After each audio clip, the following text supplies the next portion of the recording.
Hi hello welcome to ANR studios.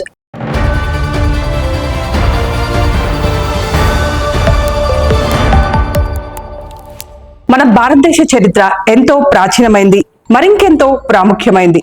ప్రపంచ దేశాలు నాగరికతకు ఆమడ దూరంలో ఉన్న సమయంలోనే నా దేశం ఆ దేశాలకి నాగరికత గురించి తెలియచేయడమే కాదు, నాగరికత యొక్క ప్రాముఖ్యాలను, నాగరికత అంటే ఇలా ఉంటుంది అని కనులకు కట్టినట్లు చూపించింది.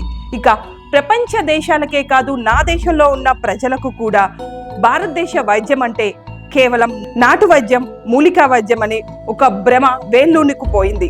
గడిచిన తరాలకు తెలియని వైద్యానికి సంబంధించిన ఎన్నో విషయాలు ఇప్పుడు మన ముందుకు వచ్చి మనల్ని సగర్వంగా తలెత్తుకుని తిరిగేలా ప్రపంచ దేశాల ముందు ఇది నా దేశం, మీ దేశం కనిపెట్టే కంటే ముందే నా దేశం ప్రతి విషయాన్ని నీ దేశానికి కానుకగా ఇచ్చింది అని చెప్పుకునేలా మనం తల ఎత్తుకొని నిలబడేలా చేసింది ఇప్పుడు మనం కనిపెట్టిన ఈ విషయాలు. ప్రపంచ దేశాలన్నిటికీ శస్త్రచికిత్స అనేది ఇలా ఉంటుంది అనేది తెలియక ముందే, సామాన్య శకం కంటే ముందే సుశ్రుతుడు శస్త్రచికిత్స అనేది మొట్టమొదటిసారిగా చేసి చూపించాడు.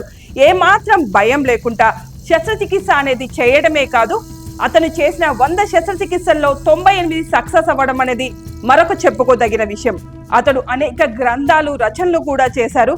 మూలికా వైద్యం అనేది ఎలా చేయాలి, శస్త్రచికిత్సలు అనేది ఎలా చేయాలి అనే వాటి గురించి అతడు రచించిన సుశ్రుత సంహిత అనేది ప్రపంచంలోని వైద్యులందరికీ లభించిన మొట్టమొదటి గ్రంథం. ఈ గ్రంథం కనుక లేకపోయి ఉంటే వైద్య శాస్త్రం అనేది ఇంత ముందుకు వెళ్ళేది కాదు. ఈ రోజు మనం సుశ్రుతుడు గురించి, వైద్య ధన్వంతరిగా పిలిచే సుశ్రుతుడు గురించి మనం ఈ వీడియోలో తెలుసుకుందాం. సుశ్రుతుడు వారణాసిలో జన్మించాడు. ఇతడు 5వ శతాబ్దంలో జన్మించాడని కొన్ని గ్రంథాలు చెప్తుంటే, ఇతడు 5వ శతాబ్దంలో కాదు 9-10 శతాబ్దాల మధ్యలో జన్మించాడని మరికొన్ని గ్రంథాలు చెప్తున్నాయి. ఇతడు ఏ సమయంలో జన్మించాడు అనే దానికి సంబంధించి కొన్ని అనుమానాలు ఉన్నాయి, కానీ వారణాసిలో జన్మించాడు అనేది మాత్రం ఖచ్చితం. ఇక ఇతడు విశ్వామిత్రుడి కుమారుడు. ఇతడు కాశీ రాజ్యం వెళ్ళి అక్కడ ధన్వంతరి దగ్గర వైద్య విద్యలన్నీ నేర్చుకున్నాడు. శస్త్రచికిత్సకు సంబంధించిన పరిజ్ఞానాన్ని కూడా అతని నుంచే సంగ్రహించాడని ఒక వాదన వినిపిస్తూ ఉంది.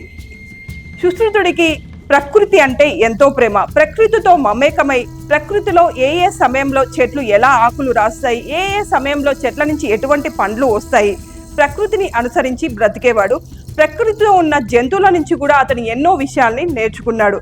ఇక ప్రకృతిలో ఉన్న చెట్ల నుంచి ఎటువంటి చెట్టు వల్ల ఎటువంటి మూలికలు వస్తాయనే విషయాన్ని మొట్టమొదటిసారిగా ఈ ప్రపంచానికి తెలియచేసింది కూడా అతడే. చెట్లకు సంబంధించి మొత్తం 700 రకాల మూలికలు ఇతడు కనిపెట్టాడు.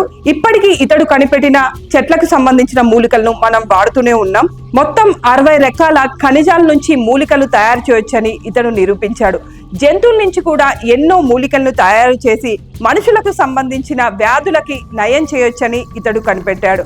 మొత్తం 14 రకాల బ్యాండేజ్లను కూడా ఆ సమయంలోనే ఇతడు కనిపెట్టాడు. ఇతడు 101 శస్త్రచికిత్సకు సంబంధించిన కొత్త పరికరాలను కనిపెట్టి వాటితోటి శస్త్రచికిత్సలు కూడా విజయవంతంగా చేశాడు. ఇప్పటి వైద్యులు ఉపయోగిస్తున్న శస్త్రచికిత్స పరికరాలు కూడా అప్పుడు సుశ్రుతుడు ఉపయోగించిన పరికరాల నుంచి తీసుకునేవే. వాటిని అంతో కొంత మార్పులు చేసి ఇప్పుడు మళ్ళీ వాడుతూ ఉన్నారు. సుశ్రుతుడు ఏ కాలంలో మనుషులు ఎటువంటి ఆహారాన్ని తీసుకోవాలి, ఆహారం వల్ల కలిగే ప్రయోజనాలు ఏంటి, కాలానుగుణంగా మనుషులు ఎలా ప్రవర్తించాలి, కాలానుగుణంగా వచ్చే జబ్బులకి ఎటువంటి మందులు వాడాలి, ఇక తృణధాన్యాలకు సంబంధించి, పప్పు ధాన్యాలకు సంబంధించిన ఎన్నో విషయాలను కూడా ఆ సమయంలో సుశ్రుతుడు మనకు తెలియజేశాడు. ఇతడు రచించిన సుశ్రుత సంహిత అనే గ్రంథాన్ని చైనా, టిబెట్, అరబ్ లాంటి దేశాల్లో కూడా దాన్ని అనువాదం చేసి అక్కడి వైద్య విద్యార్థులకు వైద్యంలో దీని ఒక కోర్సుగా చేసి చెబుతున్నారు. ఆ కాలంలోనే సుశ్రుతుడు అప్పటి వైద్యులు ఎవ్వరూ చేయలేని అనేక శస్త్రచికిత్సలు కూడా చేశారు. కిడ్నీలో రాళ్ళు వచ్చినప్పుడు ఆ రాళ్ళు పోవాలంటే ఎటువంటి వైద్యం చేయాలి, దానికి సంబంధించి శస్త్రచికిత్స అవసరమైనప్పుడు దానికి సంబంధించిన శస్త్రచికిత్సలు కూడా అతను చేశారు. చెవు, ముక్కు, కాలు ఇలా శరీరంలో ఏదైనా భాగం గాయం కారణంగా తెగిపోయినప్పుడు దానికి సంబంధించి ఎటువంటి శస్త్రచికిత్సను చేసి దాన్ని నయం చేయాలి అని కూడా సుశ్రుతుడు అప్పట్లోనే తెలియజేశాడు. అనుకోకుండా గర్భం వచ్చిన సమయంలో ఎటువంటి మాత్రలు వాడాలి, ఒకవేళ గర్భం వచ్చి 3-4 నెలలు అయితే గర్భాన్ని ఎలా తొలగించాలి అనే దాని గురించి అప్పట్లోనే ఇతను పరిశోధనలు చేసి ఎన్నో అన్వాంటెడ్ ప్రెగ్నెన్సీస్ ని కూడా తొలగించాడని తెలుస్తుంది. ఒకవేళ గర్భం గనక వచ్చి లోపల బిడ్డ అడ్డం తిరిగినప్పుడు సుఖప్రసవం ఎలా జరగాలి అనే దాని గురించి కూడా శస్త్రచికిత్సలు చేసి ఎన్నో విజయవంతమైన సుఖప్రసవాలు కూడా సుశ్రుతుడు ఆ సమయంలోనే చేశాడు.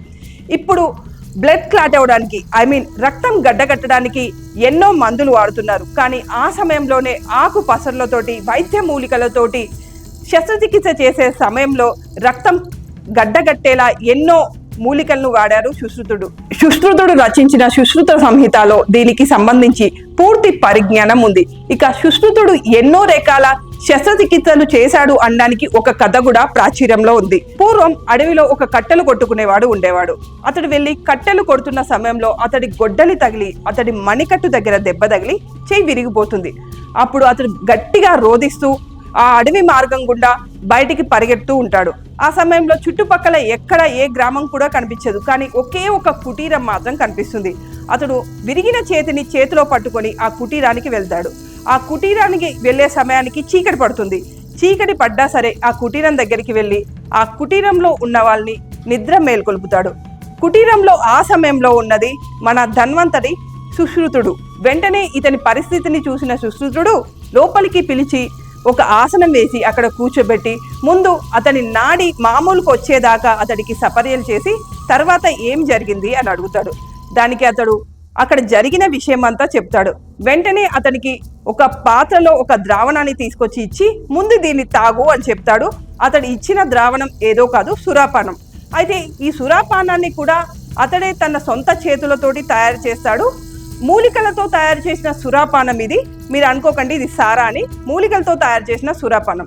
ఆ సురాపానాన్ని ఇవ్వగానే ఆ చేయి విరిగిన వ్యక్తి ఆ సురాపానాన్ని తాగి వెంటనే మత్తులోకి జారుకుంటాడు. మత్తులోకి జారుకున్న తర్వాత విరిగిన చేతిని సుశ్రుతుడు తన చేతిలోకి తీసుకొని మామూలుగా ఉన్న చేయికి బియ్యం పిండితో అతికిచ్చి దానిపైన ఇతడు తయారు చేసిన 14 రకాల బ్యాండేజ్లోంచి ఒక బ్యాండేజ్ని తీసుకొని ఆ చేతికి కట్టుగా వేసి తర్వాత మూలికలతో ముంచిన నూనెని తీసి దానిపైన అద్దుతూ ఉంటాడు. అలా 2-3 రోజులు చేసిన తర్వాత అతని చేయి ఒక 50% మామూలు స్థితికి వస్తుంది. అప్పుడు అతడు ఇంటికి వెళ్ళాలి అనుకుంటాడు. వెంటనే ఆ విషయాన్ని ధన్వంతరి అయిన సుశ్రుతుడికి వచ్చి చెప్తాడు. సుశ్రుతుడు దానికి అంగీకరించి ఇంటికి వెళ్ళిపో అని చెప్పి ఆ సమయంలో ఇంటి దగ్గర తీసుకోవాల్సిన అనేక రకాల జాగ్రత్తల గురించి చెప్తాడు. ఎటువంటి ఆహారాన్ని తీసుకోవాలి, ఎటువంటి ఆహారం తీసుకుంటే ఆ కట్టుకి చీము వస్తుంది, ఎటువంటి ఆహారం తీసుకుంటే తొందరగా చెయ్యి మామూలు స్థితికి వస్తుంది, ఇలాంటి విషయాలన్నీ అతడికి చెప్పిన తర్వాత ఇతడు తయారు చేసిన ఎన్నో మూలిక మందులని అతడికి ఇచ్చి ఇంటికి పంపించి వేస్తాడు. ఇది మీరు అనుకున్నట్లు ఒక కట్టుకథ అయితే కాదు. దీనికి సంబంధించి ఎన్నో ఆధారాలు కూడా ఉన్నాయి. సుశ్రుతుడు తన దగ్గరికి వచ్చిన వాళ్ళందరికీ ఫ్రీ ఆఫ్ కాస్ట్ అంటే ఉచితంగా వైద్యం చేసేవాడంట. ఎందుకంటే వైద్యో నారాయణ హరి అంటారు కదా, అంటే వైద్యుడు దేవుడితో సమానం అన్న విషయాన్ని సుశ్రుతుడు 100కి 100% పాటించేవాడంట. వచ్చిన ప్రతి ఒక్కరికి డబ్బులున్నాయా లేవా, గొప్పవాడా పేదవాడా, ఏ కులం వాడు ఏ మతం వాడు ఇలాంటి ఏమీ ఆలోచించకుండా అందరికీ సేవ చేసేవాడట. ఇక సుశ్రుతుడు రచించిన సుశ్రుత సంహిత గ్రంథాన్ని ఇప్పటికీ కూడా అనేక దేశాలు పాటిస్తూ ఉన్నాయి. మన దేశం మాత్రం అతని గొప్పతనాన్ని చెప్పుకోవడమే లేదు. మన వైద్య గ్రంథాల్లో కూడా అతనికి సంబంధించిన విషయాన్ని చెప్పుకోవడమే లేదు. మన పిల్లలకి చిన్నప్పటి నుంచి సుశ్రుత సంహితకి సంబంధించిన వైద్యానికి సంబంధించి అతను వాడిన మూలికలకు సంబంధించి శస్త్రచికిత్స అతను ఆ సమయంలో ఎలా చేశాడు అనే విషయాన్ని చెప్పుకోవాల్సిన అవసరం ఎంతైనా ఉంది. ఇక బ్రిటన్ లాంటి ఘనత పొందిన దేశాలు ఒకసారి ఈ ప్రపంచంలోనే గొప్ప వైద్యులు ఎవరు అని ఒక ఆలోచన చేశాయట. వెంటనే దాని గురించి పరిశోధన చేసినప్పుడు వాళ్లకు తెలిసిందంట, ప్రపంచంలోనే గొప్ప వైద్యుడు మన ధన్వంతరి. మన సుశ్రుతుడికి మొదటి స్థానం ఇచ్చినప్పుడు మనం ఇంకెంత గర్వంగా భావించాలి. మన సనాతన ధర్మాన్ని మనం ముందుకు తీసుకెళ్లాలి అనుకుంటే ఇటువంటి గొప్ప మహనీయులకు సంబంధించిన జీవితాల్ని మనం మన పిల్లలకి తెలియచెప్పాల్సిన అవసరం ఎంతైనా ఉంది. మీకు కూడా నిజమే అనిపిస్తే మాకు కింద కామెంట్ రూపంలో తెలియచేయండి. ఇలాంటి మరిన్ని ఇన్ఫర్మేటివ్ వీడియోస్ కనుక మీకు కావాలి అనుకుంటే please like, share, subscribe to ANR Studios.